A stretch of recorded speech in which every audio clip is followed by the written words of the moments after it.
자, 여기서 아주 중요한 영적인 논리가 있는데, 그러니까 나를 남다른 믿음으로 살아가게 하는 능력, 그 원동력이 어디서부터 나오는 거예요? 하나님의 은혜로부터 나오는 거예요. 할렐루야. 하나님의 은혜와 평강이 함께 하시기를 예수님의 이름으로 축복드립니다. 오늘 말씀 제목은 남다른 은혜, 남다른 믿음. 오늘 우리가 사는 세상에서 성공하기 위해서는요, 남다름이라는 것이 필요합니다. 남들과 똑같아서는 경쟁에서 살아남기가 쉽지가 않죠. 자, 예를 들어서 어느 회사에 취업하려고 해도 자격증이 비슷하고 스펙이 비슷하고 경력이 비슷하면요, 이건 세상 경쟁에서 살아남을 수가 없습니다. 이건 남들과 똑같은 거죠. 그럼 당신의 강점은 무엇입니까? 당신이 잘하는 것은 무엇인가요? 당신의 남다름은 무엇인가요? 여러분, 세상은 끊임없이 이런 차별성을 요구합니다. 근데 요즘은 그 경쟁의 판 자체까지 이제는 바뀌고 있습니다.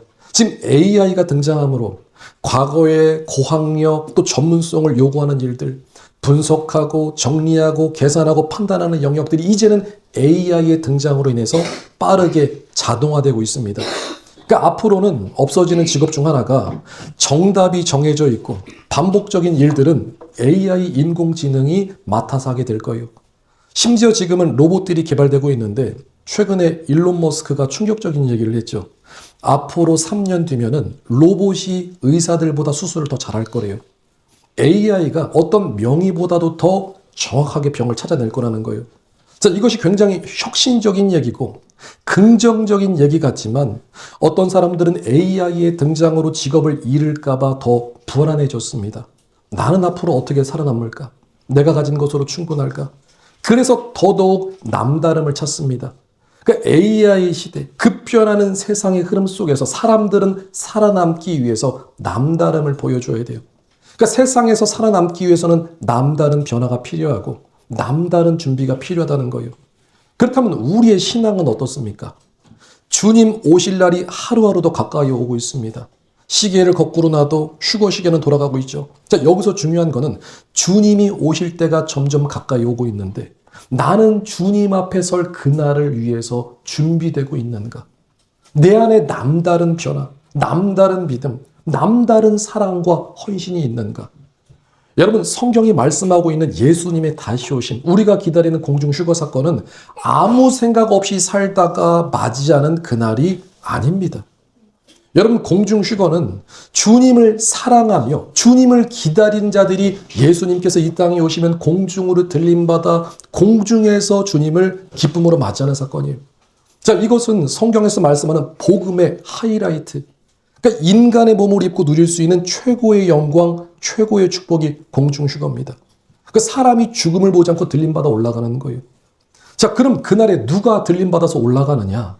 아무 생각 없이, 아무런 준비 없이 그냥 살던 사람이 들림받습니까? 아니죠. 성경은 분명히 말씀하기를 남다른 믿음으로 깨어 그날을 준비한 자들이 들림받는다고 말씀합니다. 여러분, 휴거는 믿음 중에서 최고의 믿음, 남다른 믿음을 가진 사람들이 올라가는 거예요. 자, 그런데 이 남다름이라는 표현이 복음 안에서는 여러분 조금 거북하게 들리실 수 있습니다. 왜냐하면 우리는 은혜로 구원받았는데 왜 남다름을 말하느냐? 그건 행위 구원을 말하는 것이 아니냐? 이렇게 생각하실 수도 있는데요. 맞아요. 구원은 하나님의 전적인 은혜로부터 시작되는 거예요. 중요한 건 은혜를 받은 자의 증거는 전심전력으로 나타납니다. 여러분, 우리가 하나님의 은혜를 크게 입었죠. 그럼 이제 우리는 어떤 삶을 살아야 돼요? 은혜를 받은 자답게 살아가셔야 돼요. 자, 이것이 바로 성경에서 말씀하는 남다른 믿음의 삶입니다. 은혜를 받은 자답게 살아가라. 여러분, 성경이 말씀하는 남다름은 무엇이냐? 우리가 예수님을 믿는 순간 우리는 이미 세상과 구별된 존재입니다. 하나님께서 우리를 세상과 구별시켰어요. 우리는 누구에게 속한 사람입니까? 그리스도 예수님께 속한 사람이에요. 그래서 남다름의 목표는 정체성이라고 할 수 있습니다. 남다름은 정체성이에요. 그러니까 우리가 그리스도인이라는 거예요. 그래서 남다름이라고 해서 우리끼리 경쟁하고 우리 안에서 누가 좀 더 뛰어나고 이거를 말하려는 게 아니고 예수님을 믿을 때 자연스럽게 따라오는 믿음의 정체성. 그리스도인이 그리스도인답게 살아가는 것이 남다름입니다. 여러분 그 사도행전 11장 26절 말씀 보면은 안디옥에서 제자들이 처음으로 그리스도인이라고 불렸습니다. 근데 여기서 말하는 그리스도인은 처음, 그러니까 초대교회 당시에 헬라어로 크리스티아노스, 그리스도인. 근데 이거는 사실 칭찬이 아니었습니다. 사람들이 예수님께 미친 사람들을 말할 때 크리스티아노스, 그리스도인들. 저거는 예수님께 미친 사람들이야. 칭찬이 아니고요. 조롱이고요. 모욕이었습니다. 저 사람들 왜 저렇게 살까? 저 사람들 너무 유별난 거 아니야? 저것들 그리스도인이래. 예수님께 미친 사람들이래. 근데 예수님을 믿는 사람들은요. 일부러 튀내려고 한 것이 아니었어요. 특별해 보이려고 애쓴 것이 아니고 그냥 예수님을 믿고 말씀대로 살았을 뿐인데, 그런데 그 삶이 세상 사람들이 볼 때 달랐다는 거예요.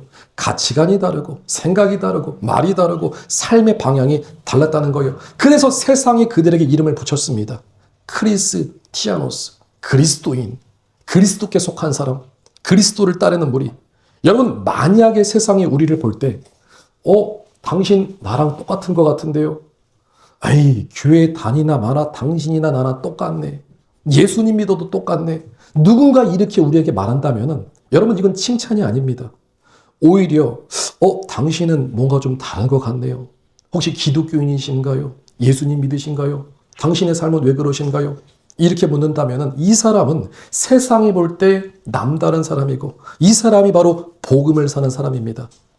오늘 본문 말씀은 고린도전서 15장 10절 말씀에 사도 바울의 고백인데, 사도 바울은 남다른 은혜를 받고 남다른 믿음으로 살아갔다고 고백하고 있습니다.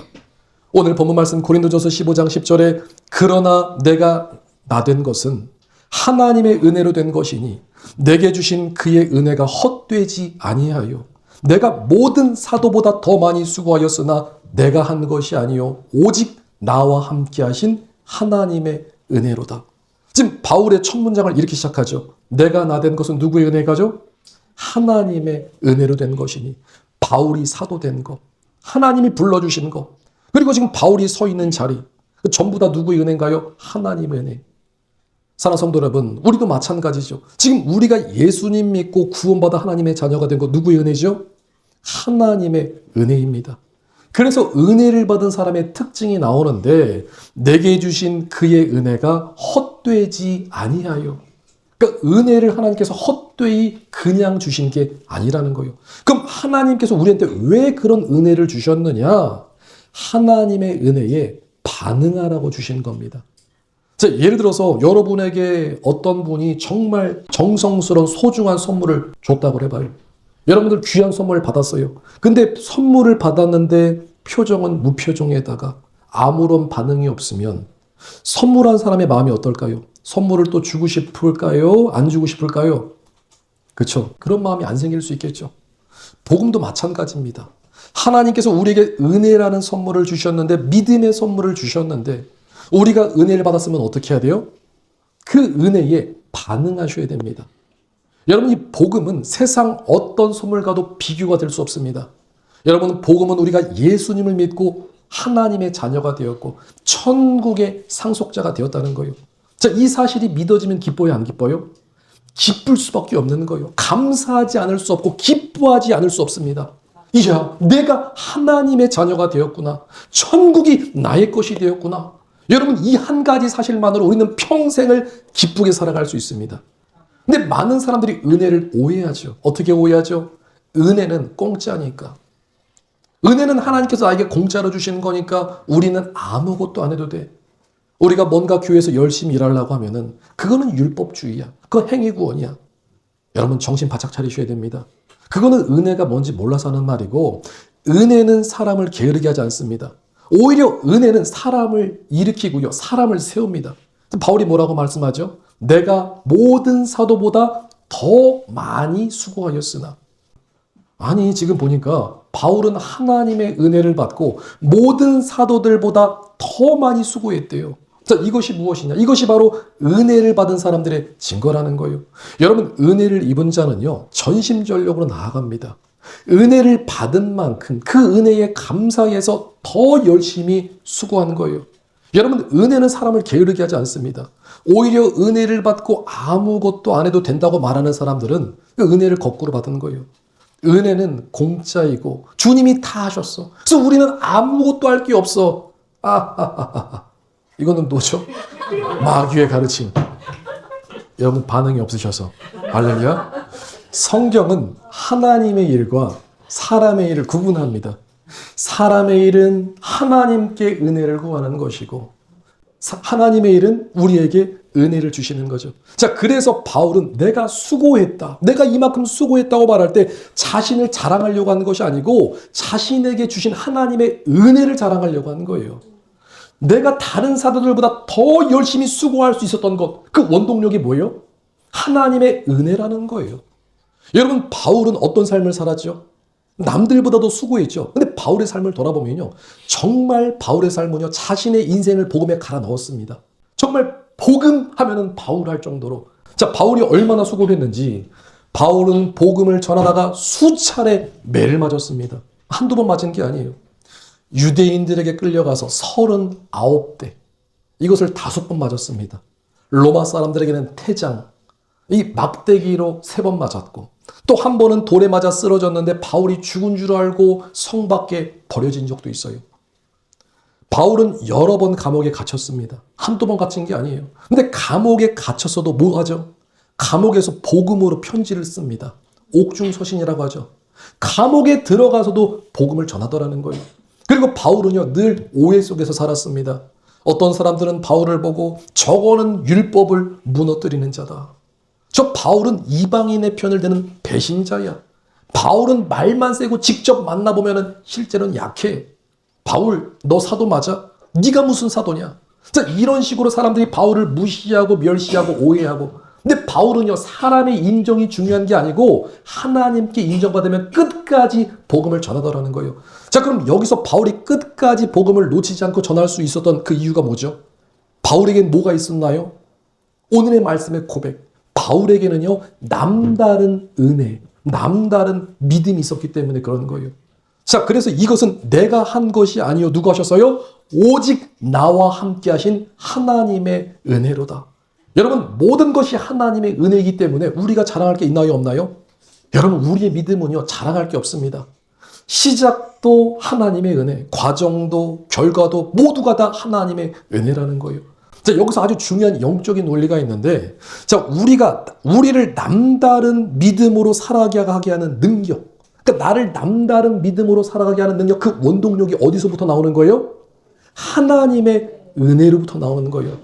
자, 여러분, 예를 들자면요, 은혜는 토양과 같습니다. 은혜는 땅과 같아요. 자, 그래서 땅이 좋으면은 그 은혜의 땅에 믿음의 씨가 심겨지고 믿음이 자라나서 열매를 맺죠. 그럼 뭐가 먼저요? 은혜가 먼저요? 믿음이 먼저요? 은혜가 먼저라는 거예요. 은혜가 기본 베이스고 이 은혜라는 토양 위에 믿음이 세워지는 겁니다. 그러니까 하나님의 은혜가 임하면 그 믿음이 들어오는 거예요. 하나님의 은혜가 들어가면요, 믿음이 세워지는 겁니다. 자, 그렇다는 얘기는 우리에게 남다른 믿음이 있으려면 먼저 뭐가 있어야 돼요? 남다른 은혜가 있어야 돼요. 여러분, 그럼 그 은혜를 얻기 위해서 우리가 더 큰 은혜를 얻고 더 깊은 은혜 속으로 들어가야 되는데 그 핵심 비결이 무엇이냐? 여러분, 하나님의 은혜는 예수님과 예수님의 십자가에 있습니다. 여러분, 그 십자가를 묵상하면요, 하나님이 나를 얼마나 사랑하셨는지, 하나님이 나 같은 것 구원해 주시기 위해서 어떤 대가를 치르셨는지 십자가를 보시면서 묵상해 보시라는 거예요. 오늘날 성도들이 십자가를 대하는 태도가 예전보다 깊지 않습니다. 십자가를 묵상하며 하나님께서 주신 은혜를 생각하기보다는 지금 당장 먹고 사는 문제, 그리고 지금 내 앞에 있는 문제 해결, 그리고 내가 원하고 바라는 인생을 꿈꾸며 거의 대부분이 십자가를 멀리 떠나서 내가 복음으로 살아갑니다. 십자가랑 멀어졌다는 거예요. 근데 참된 은혜는 어디 있느냐? 예수님의 십자가, 그리고 예수님의 죽으심과 예수님의 피 흘리심에 주님의 사랑에 담겨 있습니다. 내가 너를 얼마나 사랑했는지 아니? 내가 널 사랑해서 이 땅에 인간의 몸을 입고 왔단다. 내가 널 사랑해서 모든 고통을 참아냈으며 내가 널 사랑해서 모든 치욕과 침뱉음과 모욕을 견뎌냈으며 내가 널 사랑해서 십자가, 이 골고다 언덕길을 힘겹게 올라갔느니라. 내가 널 사랑해서 십자가에서 내 물과 피를 다 쏟아 주었으며 내가 널 사랑해서 다시 부활해서 너와 함께 있느니라. 여러분, 예수님을 믿는다는 것은요, 단순히 지식으로 예수님이 하나님의 아들입니다, 동의하는 이 정도 수준이 아니고요. 하나님의 은혜를 깨닫고 그 은혜에 반응함으로 예수님의 은혜로 살아가는 거예요. 그런데 가짜들은요, 하나님의 은혜가 뭔지는 말을 할 수는 있죠. 은혜는 이런 겁니다, 이런 겁니다. 하지만 은혜로 살아가지 않습니다. 오히려 하나님의 은혜를 깨닫고 그 은혜에 감사해서 말씀대로 살아가려고 하면은 프레임을 씌워버리죠. 율법주의다, 행위주의. 근데 요것들이 가짜입니다. 가짜들은요, 입으로만 떠들어요. 여러분, 하나님의 은혜는 낮은 곳에 있죠. 여러분, 하나님의 은혜를 구하시기를 축복드립니다. 은혜는 낮은 곳. 그곳이 어딘가요? 예수님을 만난 자리가 십자가 아래에서 나를 구원하신 그 구원의 은혜에 감사해서 엎드렸을 때 십자가 아래에서 예수님을 만난 그 자리가 바로 은혜의 자리입니다. 여러분, 그래서 은혜를 경험한 사람들은요, 은혜를 아는 사람들은요, 대충대충 살아갈 수가 없습니다. 여러분, 정말 하나님의 은혜를 안다면, 예수님께서 자신의 생명과 피를 다해서 우리에게 생명 주신 그 사실을 안다면 우리는 두 마음 품고 양다리 걸치며 세상을 살아갈 수 없다는 거예요. 자, 그래서 남다른 은혜를 경험한 사람만이 남다른 믿음으로 살아갈 수 있습니다. 영적인 원리 이해하셨죠? 뭐가 먼저라고요? 남다른 은혜가 부어질 때 우리는 그 은혜가 부어지면요, 절대로 주님을 떠날 수 없더라는 거예요. 여러분, 그 성경에서 나오는 믿음의 선진들은요, 전부가 다 남다른 믿음을 갖고 있었습니다. 특별히 예수님 시대에 예수님께서 칭찬하신 믿음의 사람이 있습니다. 예수님께서 그 믿음을 칭찬하셨어요. 누구일까요? 그 사람이 바로 백부장입니다. 마태복음 8장 5절에 예수께서 가버나움에 들어가시니 한 백부장이 나와 간구하여 이르되, 주여, 내 하인이 중풍병으로 집에 누워 몹시 괴로워하나이다. 중풍병 걸렸대요. 그러니까 지금 상황이 백부장의 하인이 중풍병으로 집에 누워 있대요. 그러니까 예수님께서 뭐라고 말씀하세요? 내가 가서 고쳐주리라. 예수님께서 고쳐주신대요. 자, 근데 여러분은 그 사복음서를 잘 읽어보시면요, 예수님은요, 모든 병자들을 일일이 다 쫓아다니면서 고쳐주시는 게 아닙니다. 천국은 신청주의죠. 예수님께 찾아온 사람들 위주로 고쳐주셨어요. 누가 기적을 보여달라고 해도 여러 번 거절하십니다. 근데 예수님께서 지금 백부장의 집에 들어가서 고쳐주시겠다는 거예요. 자, 여기서 한 가지 알아야 될 사실이, 백부장은 누구죠? 유대인이 아닙니다. 이방인입니다. 그러니까 예수님 시대 당시에 유대인이 이방인의 집에 들어간다는 것 자체가 사회적으로, 종교적으로 큰 논란이 되는 상황입니다. 근데 예수님께서 내가 가서 고쳐주겠대요. 자, 이건 좀 특별한 거죠. 그러니까 평소에 예수님이시라면 때로는 그 자리에서 머물면서 그냥 말씀만 하셨고, 때로는 네 믿음을 먼저 보여라. 먼저는 믿음을 요구하셨어요. 또 때로는 군중을 피해서 다니기도 하셨는데, 지금 이 장면에서는 굳이 이방인의 집에 들어가서 고쳐주시겠다는 거예요. 그러니까 굳이 오해받을 만한 일, 비난받을 만한 일, 논란이 될 행동을 하시겠다는 거예요. 왜 그러신 거죠? 그 이유가 다음 구절에 나오는데, 마태복음 8장 7절로 이하의 말씀 보면은, 이르시되 내가 가서 고쳐주리라. 백부장이 대답하여 이르되, 주여, 내 집에 들어오심을 감당하지 못하겠사오니 다만 말씀으로만 하옵소서. 그러면 내 하인이 낫겠습니다. 지금 예수님께서 뭘 보신 거예요? 백부장의 믿음을 보셨습니다. 백부장이 뭐라고 고백하나요? 주여. 예수님을 주님이라고 합니다. 당시 이방인의 백부장이면 신분이 상당히 높은 사람입니다. 여러분, 그 백부장은요, 로마 제국의 군인이에요. 백부장. 말 그대로 100명의 군사들을 통솔하고 지휘할 수 있는 장교입니다. 그러니까 그 신분이 높은 사람입니다. 일반인들이랑 비교 불가해요. 그리고 백부장은요, 세금을 거둘 수도 있고 질서를 통제하고 폭력을 행사할 수 있는, 권력을 행사할 수 있는 억압의 상징이기도 했습니다. 그래서 당시의 유대 사회에서 이 백부장은요, 존경의 대상이 아니고 공포의 대상, 또 경계의 대상, 혐오의 대상이었어요. 그리고 유대인들이 꺼려하는 이방인, 할례도 안 받고 율법도 없고 성전 출입도 못하는 유대인들이 꺼려하는 이방인. 자, 그리고 백부장은요, 자신의 권력으로 예수님을 자신의 집으로 강제로 오게 할 수도 있습니다. 근데 당시 사람들이 예수님을 볼 때 예수님을 뭐라고 불렀죠? 라비, 선생님. 그리고 예수님을 조금 높이는 말은 어떤 선지자다. 그렇게 불렀어요. 그러니까 백부장은 당시에 정치적으로 적국의 군인이고 또 로마 제국의 황제에게 충성한 사람, 또 유대인들이 기다리던 메시아 왕국을 군사력으로 짓밟을 수 있는 사람이었어요. 근데 그런 백부장이 지금 자신보다 예수님을 높이며 예수님께 주여 이렇게 고백합니다.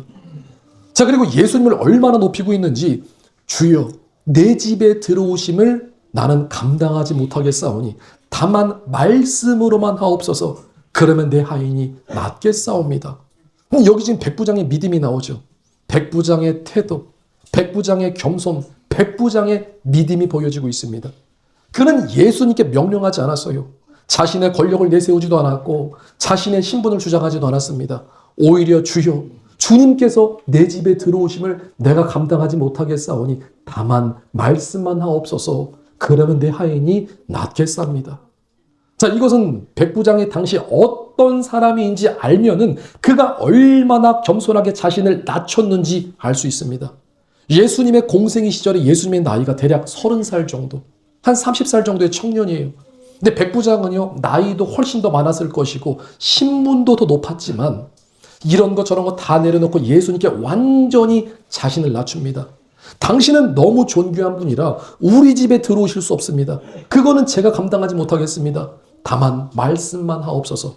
그러면은 내 하인이 낫겠습니다. 그리고 나서 자신을 한 단계 더 낮추는데 백부장이 예수님 앞에서 자신을 얼마나 낮췄는지 9절 말씀에 나도 남의 수하에 있는 사람이요 내 아래도 군사가 있으니 이더러 가라 하면 가고 저더러 오라 하면 오고 내 정도로 이것을 하라 하면 합니다. 자, 이건 자신을 예수님 앞에서 종이라고 칭하는 거예요. 자, 여기서 보여준 백부장의 믿음은요, 예수님께서 하시는 일을 보니까 예수님께서 하시는 일은 사람의 일이 아니고 하나님께서 행하시는 거네. 예수님, 당신의 권위는 사람의 권위가 아니고 하나님의 권위입니다. 자, 이렇게 고백하는 것과 같은 거예요. 그러니까 예수님 앞에서 자신을 종처럼 낮춥니다. 바짝 낮춥니다. 그러니까 예수님께서 뭐라고 말씀하세요? 마태복음 8장 10절에 예수께서 들으시고 놀라십니다. 놀랍게 여겨 이르되 따르는 자들에게 이르시되 내가 진실로 너에게 이르노니 이스라엘 중 아무에게서도 이만한 믿음을 보지 못하였느니라. 이스라엘 중에서 아무에게도 이만한 믿음을 못 봤대요.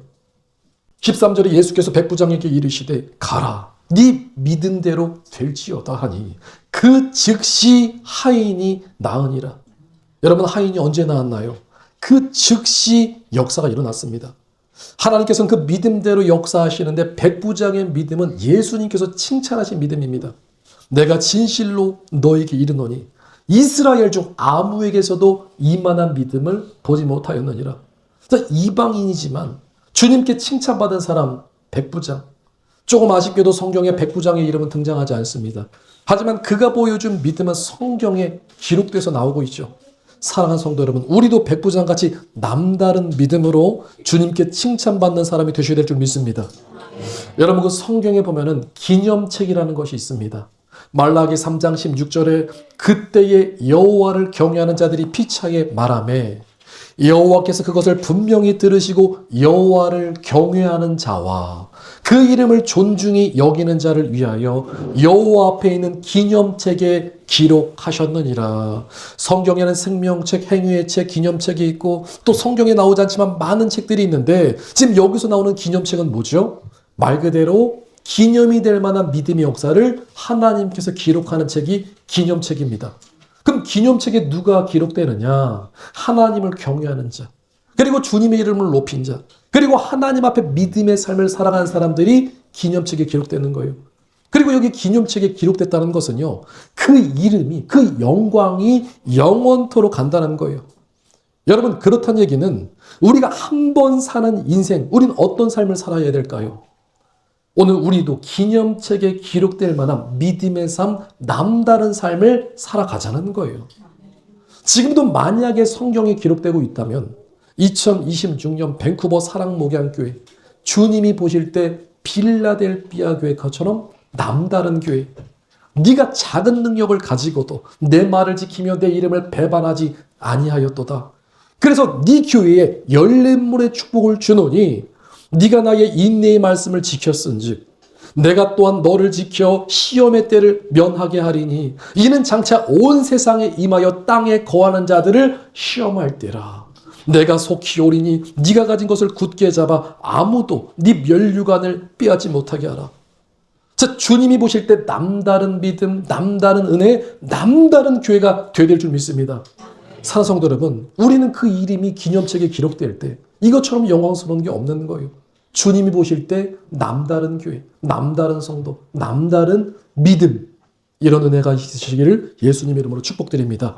자, 그럼 구체적으로 우리가 무엇이 남달라야 되느냐? 첫째는 믿음이 남달라야 됩니다. 여러분, 믿음이 남달라야 된다는 것은 우리 주 예수님께서 강림하실 때 또 공중 휴거의 날에 아무나 올라가는 게 아니라고 그랬죠. 성경은 분명한 기준을 갖고 말씀하고 있습니다. 청함을 받은 사람들은 많되 택함 받은 사람들은 적습니다.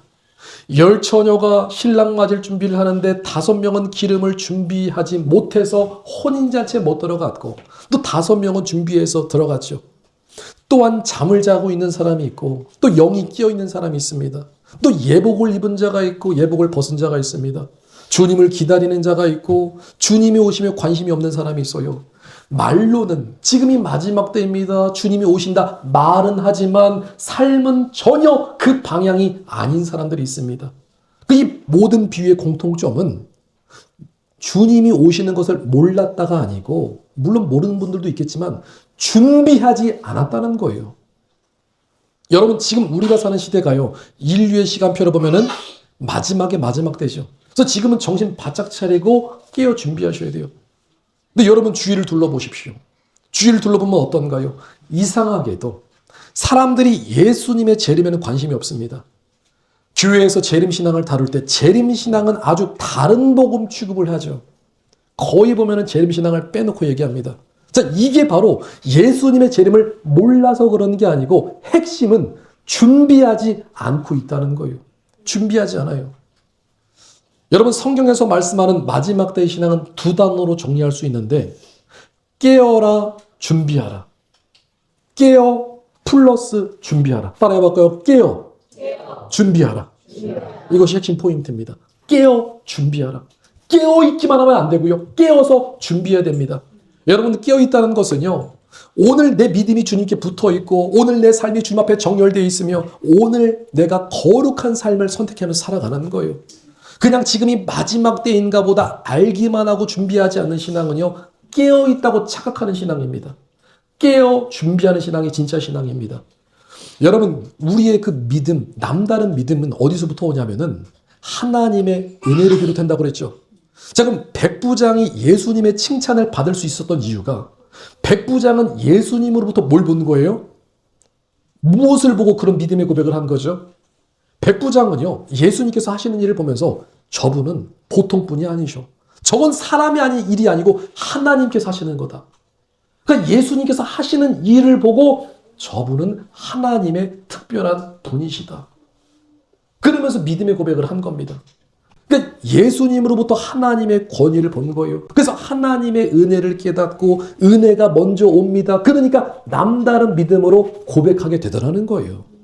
은혜가 먼저 오니까 깨달음이 임하니까 남다른 믿음이 나갑니다. 자, 그래서 하나님의 은혜와 그 첫사랑을 회복하는 길은 어디를 묵상하셔야 돼요? 하나님의 은혜가 공급돼야 되는데 하나님의 은혜가 공급되는 그 비결이 예수님과 십자가를 묵상할 때, 여러분, 예수님께서 우리를 얼마나 사랑하셨는지 그 십자가, 그 사랑, 그 은혜를 묵상하면요, 하나님의 은혜가 예수님으로부터 흘러 들어옵니다. 여러분, 우리는요, 하나님의 은혜를 깨달으셔야 돼요. 남다른 은혜가 들어와야지 남다른 믿음으로 살아갈 수 있습니다.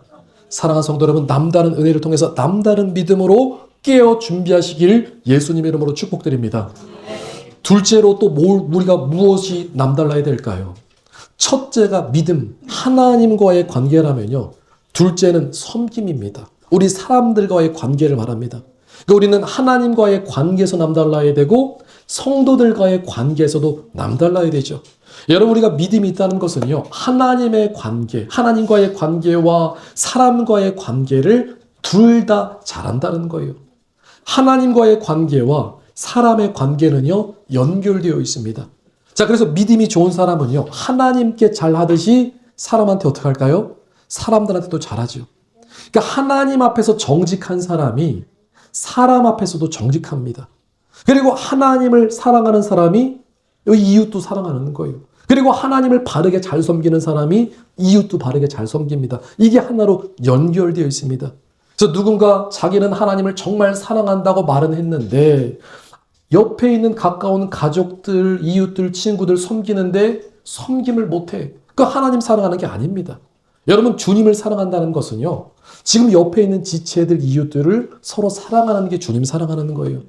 자, 이 말씀이 마태복음 25장에 예수님 말씀하시죠. 지극히 작은 자에게 한 것이 누구한테 한 거예요? 하나님께 한 것이다. 옆에 있는 지체들, 성도님들 안에 누가 있어요? 하나님이 계십니다. 여러분, 우리 안에 하나님이 계시듯이 옆에 있는 지체들 안에도 하나님이 계시는 거예요. 그러니까 하나님을 사랑하는 건 누구 사랑하는 거예요? 옆에 있는 지체들, 이웃, 가족들을 섬기는 게 사랑하는 겁니다. 옆에 있는 분들에게 따뜻한 말 한마디, 또 커피 한 잔이라도, 따뜻한 미소. 자, 이런 것들이 서로 섬기는 거예요. 그러니까 우리가 하나님을 잘 섬긴다는 것은 우리 이웃과 지체를 잘 섬기는 것. 여러분, 이것은 대단히 중요한 지식입니다. 자, 이걸 모르면요, 하나님의 사랑과 이웃 사랑을 따로 분리해서 말하죠. 자기는 하나님을 사랑한다고 말하지만 이웃을 미워해요. 자기는 주님을 정말 사랑한다고 말하면서 맨날 옆 사람 평가하고 판단하고 정죄하고 남 탓하고 누구 탓하고, 이건 주님 사랑하는 게 아니라는 거예요. 자, 그래서 두 가지가 있습니다. 사람을 정죄하고 평가하면은 뭐가 떨어질까요? 하나님의 징계, 하나님의 심판이 임할 수 있죠. 그러나 반대로 그러니까 사람을 섬기고 사랑하면 뭐가 임하죠? 거기에 하나님의 은혜와 축복이 있습니다. 여러분, 하나님의 은혜와 축복은 하나님을 섬기듯 옆에 있는 지체를 섬기는 거예요. 자, 이 말씀이 고린도전서 3장 9절의 말씀인데, 우리는 하나님의 동역자들이요. 우리는 누구라고요? 하나님의 동역자들. 주님 안에서 한 형제 자매입니다. 여러분, 우리가 천국 가면요, 다 한 가족이에요. 아멘이십니까? 천국 가면은 가족입니다. 할렐루야. 그리고 너희는 하나님의 밭이요, 하나님의 집이니라. 여기서 하나님의 밭이라는 것은요, 옆에 있는 지체들이 하나님의 밭이에요. 그러면은 우리가 옆에 있는 지체를 섬긴다는 것은 옆에 있는 지체들, 하나님의 밭에 뭘 심어요? 축복의 씨앗으로 섬길 때, 내가 옆에 있는 지체들에게 섬김의 씨앗을 심으면 그 축복의 씨앗이 누구한테 돌아오나요? 결국에 나한테 돌아옵니다. 옆에 있는 지체들을 보면서 어떻게 생각하셔야 돼요? 아, 하나님의 밭이구나. 축복의 밭이구나. 내가 저 영혼에게 섬김의 씨를 심어야겠구나. 섬김을 흘려 보내야겠구나. 그럼 그 축복이 어떻게 되죠? 결국에 다 돌아온다는 거예요. 그리고 여러분, 이 남다른 섬김을 통해서 공동체가 밝아지고 빛이 납니다. 여러분, 그 한 사람의 섬김을 통해서 가정이 변하고요, 교회가 변하고, 여러분들이 있는 공동체, 거기에 하나님의 나라가 임하는 거예요. 여러분, 변화는 누구부터 시작되죠? 먼저 깨달은 한 사람, 나 한 사람이 변하면요, 그 공동체 변화가 일어납니다. 그러니까 나 한 사람의 작은 섬김이, 그게 서로 공동체가 따뜻하게 하는 비결입니다. 자, 사랑하는 성도 여러분, 우리는 남다른 섬김을 통해서 주님의 사랑을 증거하며 하나님께 인정받고 칭찬받는 축복의 사람이 되야 될 줄 믿습니다. 말씀을 정리합니다. 오늘 본문 말씀 고린도전서 15장 10절에 바울은 분명하게 말씀합니다. 내가 나된 것은 누구의 은혜다? 하나님의 은혜다. 그럼 우리의 믿음을 자랑할 필요가 있어요, 없어요? 지금 바울은 자신의 믿음을 자랑하는 게 아니고 하나님의 은혜를 자랑합니다. 근데 그 은혜는 헛되지 않았다. 나는 수고한 것이 많지만 그것은 내가 한 것이 아니고 다 하나님께서 하신 하나님의 은혜라. 자, 그래서 바울의 인생은 시작도 은혜, 과정도 은혜, 마지막도 은혜였습니다. 여러분, 우리도 마찬가지로 하나님의 은혜로 시작해서 은혜로 끝나야 될 줄 믿습니다. 그리고 우리는 하나님의 은혜로 살아가는 사람들인데, 마지막 때 하나님의 은혜를 깊이 경험한 사람들이 남다른 믿음으로 반응하며 결국에 승리할 수 있습니다. 자, 그래서 우리는 하나님의 은혜를 경험하기 위해서 어디 집중하셔야 돼요? 예수님과 십자가 바라보면서 하나님의 그 남다른 은혜를 경험하셔서 남다른 믿음으로 살아가시라는 거예요. 특별히 무엇이 남달라야 되나요? 믿음이 남달라야 되고, 그리고 섬김이 남달라야 됩니다.